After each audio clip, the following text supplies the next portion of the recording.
الكره البركات. الاهلي 3 4 لعيبه في الصندوق، تتلعب عرضيه وعبد الواحد والتعادل والتعادل للنادي الاهلي. السلام عليك يا اهلي، يا سلام عليك يا جدو، جد العيله اهو، جد العيله اهو، كبير العيله اهو، نجم الاهلي اهو. الاهلي يتعادل 1 والبدايه من جديد. جده يسجل الاهلي بعد ما سجل احمد السيد بالخطا بالنيران الصديقه. بصوا شوف الاهلي بيعمل ايه، بصوا شوف محمد بركات ايد ورجل جميله، ثم راسيه جده، راسيه 2010 بتاع ذكريات البطوله الافريقيه. الاهلي اذا جميل يتعادل الان امام نادي الزمالك اللي من قبل اشدنا بيه بهدف الاولاني في مرمى الفريق الاحمراني.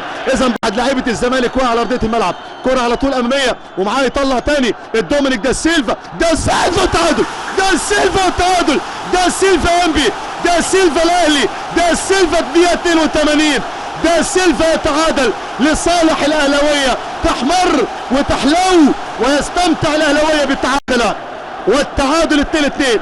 الزمالك زعلين في لاعب كان واقع منهم، والنادي الاهلي لعب ودومينيك دا سيلفا وحكم اللقاء موجود، والتعادل للاهلي موجود، ورأسية محمود فتح الله موجوده، ثم دومينيك دا سيلفا قنبله في مرمى نادي الزمالك. شيكابالا